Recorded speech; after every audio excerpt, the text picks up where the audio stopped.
Okay, welcome to the second part of the first lecture.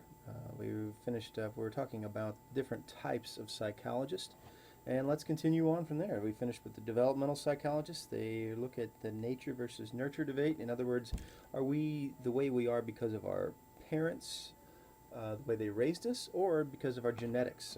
We'll talk much more about that when we get into developmental psychology.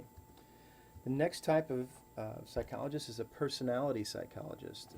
These people look at different characteristics or traits, things like it says there, friendliness or shyness. You know, what makes you the personality you are. Some of you are very outgoing, some of you are very quiet. Um, what makes you the have that attitude that you do. That's what they look for. They deal with aggression. Why are they always aggressive? Why are some people really nervous in certain areas? Um, the gender situations and gender roles, where do they come from? Why do girls play with dolls and boys play with trucks? Where do we pick that up at? Um, the social psychologist, they are concerned with how we act in certain social situations. If a kid drops his book in the hall, do you bend over and pick it up, or do you kick it down the hall? Um, how do you act in different situations like that? Um, they will look at the way people react in these situations. If somebody comes in and there's a fight, do you walk towards the fight to watch? Do you walk away from it? Do you try to stop it? Uh, what causes you to act that particular way?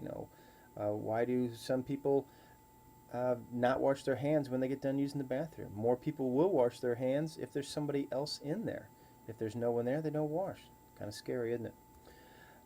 They look at factors that attract one individual to another. What attracts you to someone else? Just without knowing, of course, the nice, well, he has a nice personality and all that, but what physical things would attract you? Are you attracted by somebody who's tall, or somebody who's short, somebody who's athletic, somebody who's not athletic? What attracts one person to another? They look at why people tend to conform to a group. Why do people in a group dress alike? Are they in the group because they dress that way, or do they dress that way because they're in the group? Why do we start to act like the people we're around? Kind of scary in some situations. How our behavior changes around different people. Some of you don't say a word at work, but at home you act completely different. Your parents can't get you to shut up, or vice versa. You don't say anything at home, and at school you're in a totally different situation, and at work you take on a totally different role. So that's what that social psychologist would look at. They look at prejudice and discrimination. Where does that come from? Do we learn that from our parents? Do we learn that from the people we're around? We learn it at school. All different thoughts. What make people act aggressive in a situation or helpful? When somebody's picking on somebody else, do you jump in to save the day, or do you join the gang? Different type, very small groups now. These last couple ones are relatively small. Usually when somebody studies psychology, they study a lot of these, not just one singular type group. They usually conduct a lot of research into basic processes, such as the functions of the nervous system. These are the ones who do all the drug tests. They see if this drug causes people to act a certain way, or it helps their problem in any type of way. They are linked to the natural sciences because they usually work in a lab, just like the rest of the natural sciences do. They perform what's called basic research. It is research that's done for no immediate application, but rather just for its own sake. In other words, somebody did not come to them and say, hey, fix this. They just are trying new things. Hey, what if type situations? What if we do this? What if we do this? What'll happen if we do this? A couple other different types of psychologists, the industrial or organizational psychologists. These started to come around in about the 70s. We had an issue with postal workers going out and shooting people at work. It happened several times, and we found out that they did the same job every day, day in, day out, day in, day out, and it drove them literally crazy. And now they have to switch it up. They have to do different jobs. They don't do the same job year after year after year after day after year after year. So these situations, a lot of people work in cubicles. That's not always a good thing. And people need to branch out and go outside, and that's what these things look at. And they're starting to come around, especially since the 1970s, and definitely in the past 10 years. Environmental psychologist deal with how you react to your environment. You know, if you get a job, let's say you're a engineer, a petroleum engineer, and they send you to Alaska. Now you're up there with 4 other people for 6 months straight. That would be quite a change in environment. The consumer psychologist, why do we buy what we buy? You know, why do we buy certain products? Why do we buy red products as opposed to any other color? They work with advertisers to determine what causes people to purchase certain things. You know, why are the things in a grocery store located where they are? Where's the milk? It's at the far back corner. You ought to go all the way back there past all these other items to get that milk, and usually you don't come out with just milk. Think about how many times you've gone with your parents to Walmart to get one thing. You come out a half an hour later loaded with a cart. So, you know, what product placement on the shelves, you know, what the things up high, things down low, things right at eye level. That's what the consumer psychologist would look at. The forensic psychologist, they profile serial killers. They will go in at night and they will interview these convicted serial killers and ask them questions about their background. If you ever watch Criminal Minds, those guys are forensic psychologists. If you've seen Silence of the Lambs, it's all based on stuff like that, where they interview these crazy guys in prison and they can get a view of what they are like. A couple different ones. I mean, this guy here was a convicted serial killer, but if you look at how many people he killed, they were all women and they all looked like they could have been sisters. They all looked exactly alike. He had a different type that he liked. This is David Berkowitz, the son of Sam. He supposedly he was schizophrenic, and his neighbor's dog actually told them to go out and kill people. Most dogs don't do that. This is Jeffrey Dahmer. He was a necrophiliac, which meant he had sex with the dead guys after he killed them. He killed all males, and he would eat them as well. He wanted them to be part of him. This is Ed Gein. He was the guy that they made all the Texas Chainsaw Massacres based on him. He would actually didn't kill that many people, but he was a grave robber. He would take their skin and he would make it into like lampshades and waste paper baskets and stuff like that. This is Richard Speck. He was convicted of going into a nursing school, and he killed all these nurses just one at a time. He kept all the rest of them in a room, and he'd bring one out at a time, and then he'd choke them to death. This is Gary Gilmore. I think it's Gilmore. He went out and killed like 100 and something different people. Nobody ever knew. He just was an average guy, lived down the street.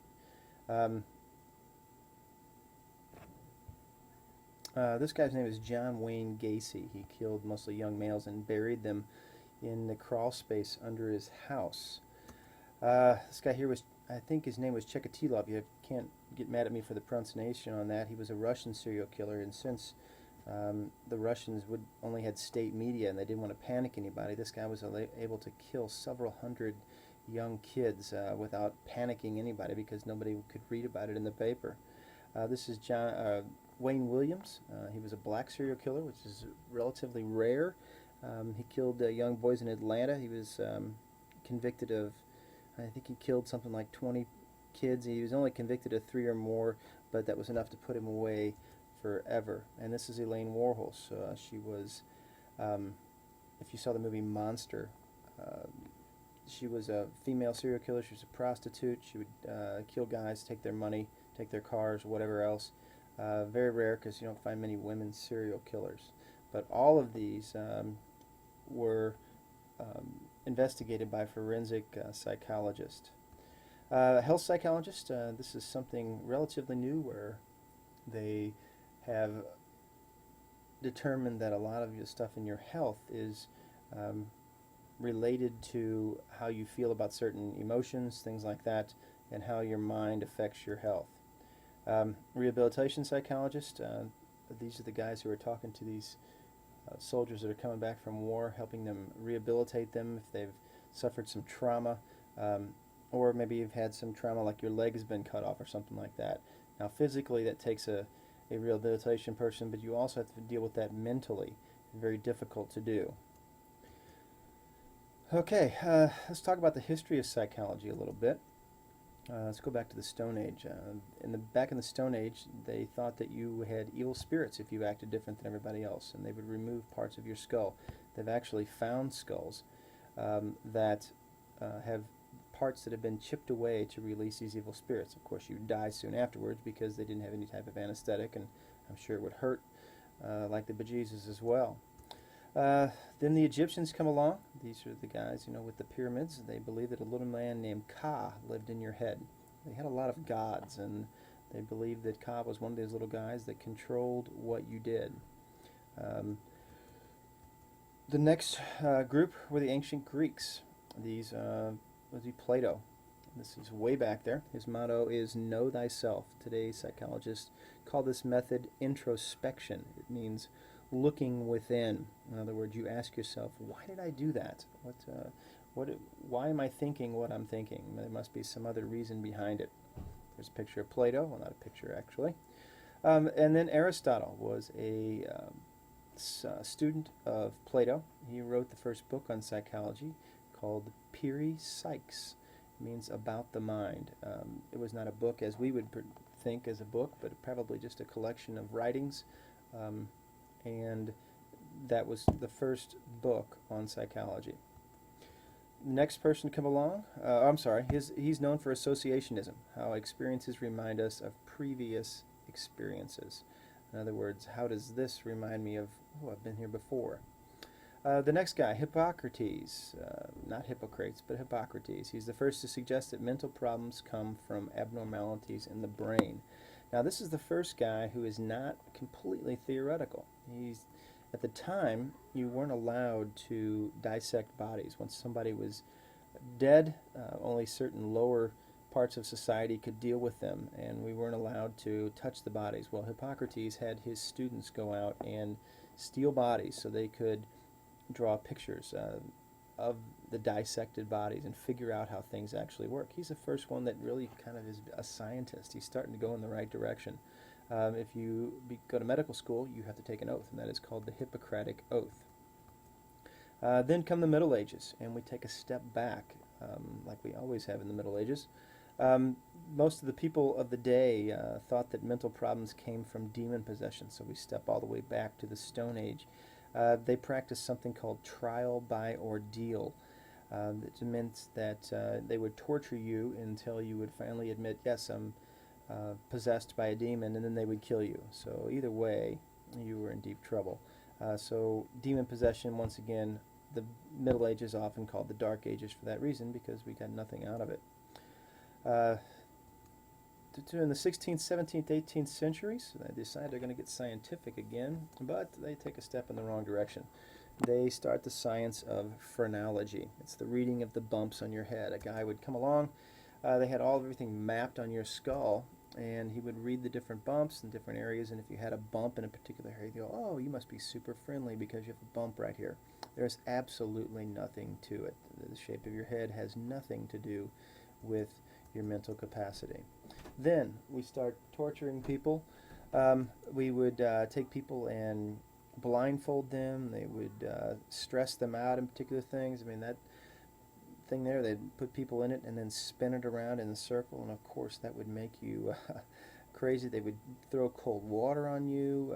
They would, put heavy chains on you, and we just pretty much tortured people for another couple hundred years. We'd put them away because society didn't want to see anything about them, and nobody really worried about these people. The families would give them over to the doctors, and the doctors were free to do whatever they wanted to do, and a lot of people died. Then we get 1879, a guy named William Wundt. There's a picture of Willie.